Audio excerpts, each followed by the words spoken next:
All right, this is our second video on risk and risk management. Again, I'm going to step off screen. I'd like you to pause, copy this down in your notes. And please be aware that you're going to want to add a few comments about many of these items. So put some spaces in between these just to add a few illustrative examples, perhaps, as I speak through them. So pause, copy it down with plenty of spaces, and then press play and I'll talk through it.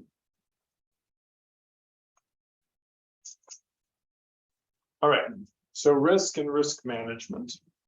First off, we're going to define risk, and there's going to be two different definitions, and it's not important to have a clear understanding and memorization of this, but just in general, a risk is when there's an uncertainty concerning the occurrence of a loss. So if you own a home, you have the risk of your home burning. You're not certain whether it will burn down or not.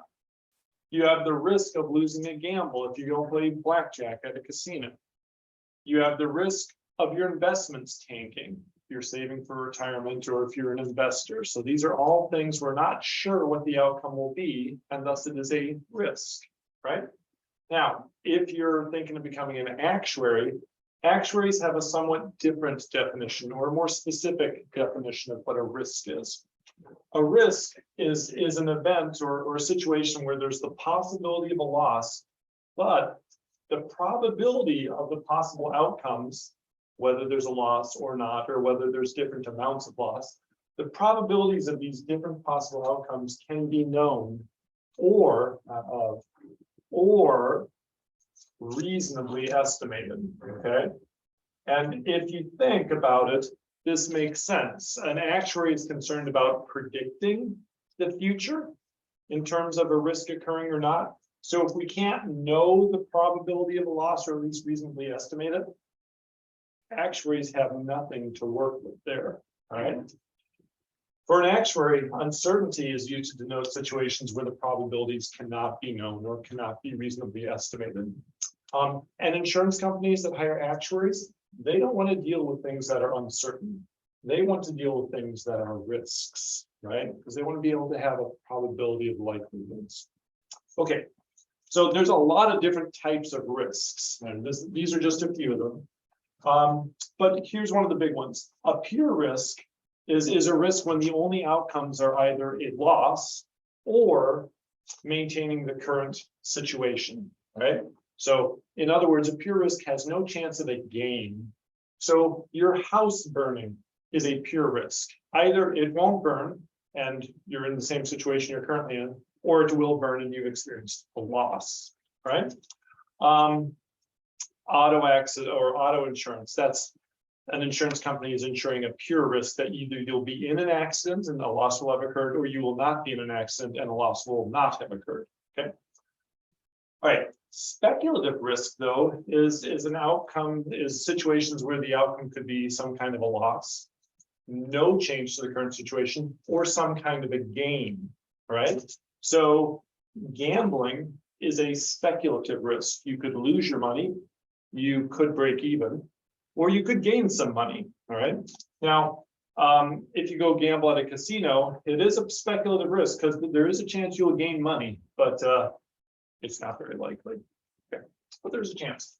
Investments is a much better speculative risk, right? You might make money if you invest in the stock market, you might lose money, or you might break even. Starting a new business is a speculative risk. You might go out of business and lose some money. You might just sort of drift along, breaking even every year, or your business might take off and you become a multi-billionaire, right? Okay, so another way of classifying risk is diversifiable versus non-diversifiable. And if you're a company, this is sort of something you think about, excuse me.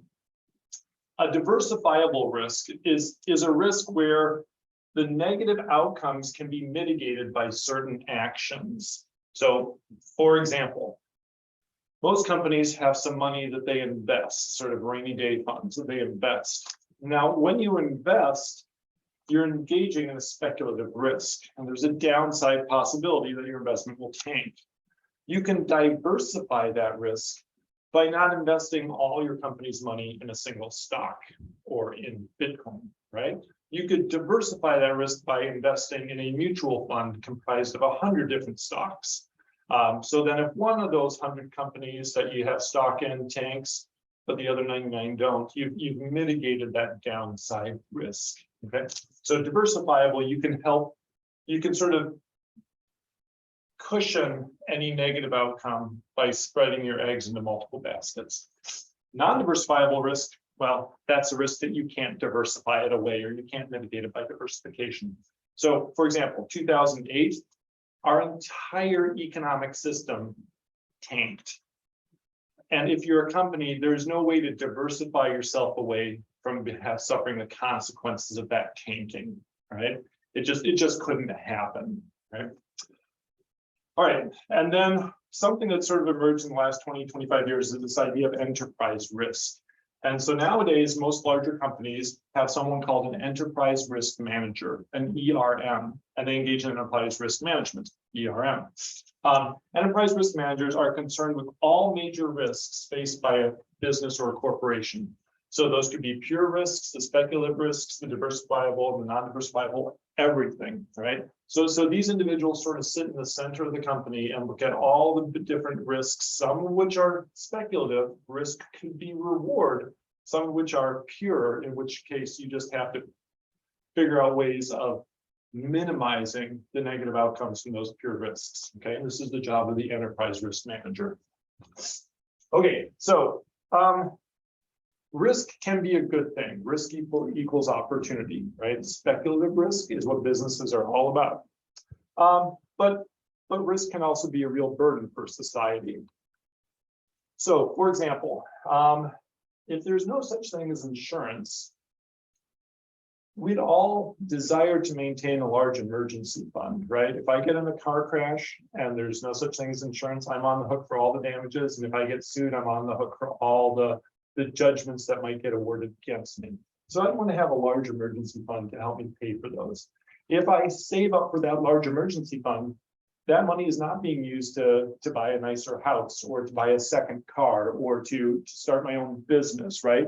I'm squirreling money away and it's not benefiting society much because it's not being put to great use.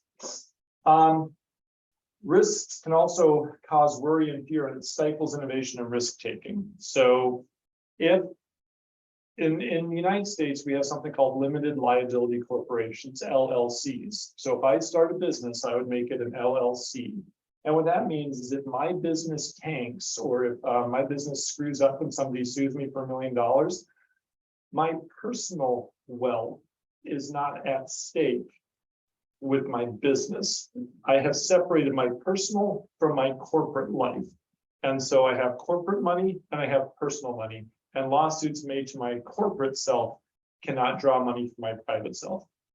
There are some exceptions to that, depending on how bad my actions are or how illegal my company's actions were. Okay, but in general, we have this separation. And that allows me to be more of a risk taker, because if my business fails, it doesn't mean that my retirement account gets plundered to pay off my business debts, right?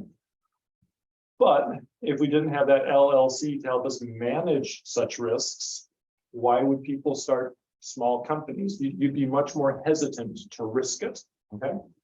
Or if you wanted to try a new product, you don't know if that product's going to cause problems 10, 15 years down the line. And if your private wealth is entirely responsible for covering any liability from that new product, yeah, it's going to stifle innovation. You're going to be less likely to roll out something new. It also might cause a loss of goods and services. If there are fewer companies willing to do these products, there's going to be less choice for us consumers in the marketplace from whom to buy these products from. Vaccines, for example. If vaccines are taking a lot of money to research and develop and produce, and there's a lot of liability associated with vaccines if you mess something up and it turns out that it causes cancer or some such thing. So without these various risk protection measures that have legally been put into place, there wouldn't be as many corporations willing to produce these things. That would lead to less choice, probably higher prices, right? Because monopolies would be more likely to form. So risks, they can really drain and drag a society down. All right, well, what are some of the ways that companies, and I guess even individuals, try and control or manage their risks? You can either try, well, companies do both. They both control their risk and they finance their risk. Okay, so for control, some companies might practice avoidance. If a product suddenly becomes a real legal liability, they might stop making the product. They're going to avoid future problems with that product. Okay? Or they might seek to prevent losses. This happens all the time. If you're in a manufacturing company, if you go into a factory, you'll see all kinds of safety devices placed throughout the company, all kinds of lines painted on the floor as to where it is safe to walk and where it is not safe to walk. They are seeking to prevent losses from even happening. Machines have safety guards on them to prevent injury to workers. Right? If you can't prevent a loss, you also want to try and reduce the losses that do occur. And there's a lot of techniques for doing this. One is duplication. Have more than one factory producing your widget or whatever it is you're producing. So in case a tornado hits one factory, your business isn't out of business immediately. Maybe there's a second factory that can pick up the slack. Separation. Well, duplication also could be in terms of your humans. There shouldn't be just one person who knows how to do something in your company, because if that person goes to a different company or becomes sick or dies, you're hosed, right? Separation. My favorite example, I think it's Jack Daniels. They have these enormous warehouses where their bourbon and their whiskeys age. These warehouses are located about at least a half mile apart from each other in these big open fields. So in case one warehouse explodes, it doesn't take all of them with them, okay? So separate your processes if you can, so one incident doesn't knock out multiple items. And then diversification. If your company makes simply one item and that item becomes unpopular, you're out of business. If your company invests in only one stock and that stock tanks, your company's lost its nest egg to do future innovations with. Okay. So there's a lot of different ways companies do risk control. And as individuals, we do some of these things as well. We seek to prevent losses, we seek to reduce losses and such. Okay, after you've controlled the risk as much as you can, you have to finance some risks sometimes, okay? Insurance might be the way you think of financing the risk. You can, as an individual or a company, purchase insurance. And what the insurance does is it indemnifies you for loss. And indemnification means that the insurance company pays you back some money. And the idea is to return you to the financial state you were in approximately prior to the loss occurring. Okay, that's indemnification. Good word, no. All right, so you can purchase insurance. That's a very expensive way to finance risk for companies. So that's sort of the method of last resort. As individuals, we use insurance for auto, for home, for health, for life. But for companies, insurance is an expensive way to finance risk. So oftentimes companies retain risk, and individuals do as well.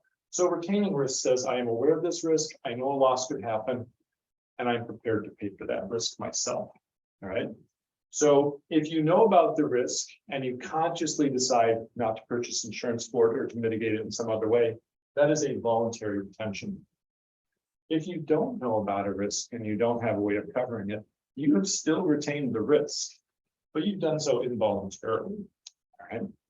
So any risks that aren't consciously financed or controlled, you're involuntarily retaining them. Okay. All right, and then there's also some non-insurance ways to transfer risks. So these occur all the time. Companies have people, clients, subcontractors, companies that work for them, sign liability waivers that say this individual cannot sue the company for these different things. Right, so they're controlling, they're financing their risk by having people sign away their legal right to sue. Right? Contracts from one company to another. They're saying, okay, you will provide this service by this date, or this penalty will occur. Okay? They're protecting themselves in case of a loss. Hedging. Investment companies do hedging all the time. They purchase side investments that will kick in if their main investments tank for some reason. So if the stock market goes down, there's ways to hedge and make money when the stock market goes down. Okay. And then there's these hold harmless agreements that companies can sign between each other that says, all right, I'm providing this material, but if there's a worldwide catastrophe and suddenly all shipping lanes are closed down and I can't provide the material, then I'll be held harmless in such an event. All right. So just ways to protect yourself from being sued. Right. So many of these ideas are sort of company based, but some of them definitely apply to individuals as well. If you rent an apartment but don't have renter's insurance, you are retaining the risk that your belongings will get destroyed in a fire. Any loss that occurs, it's on you.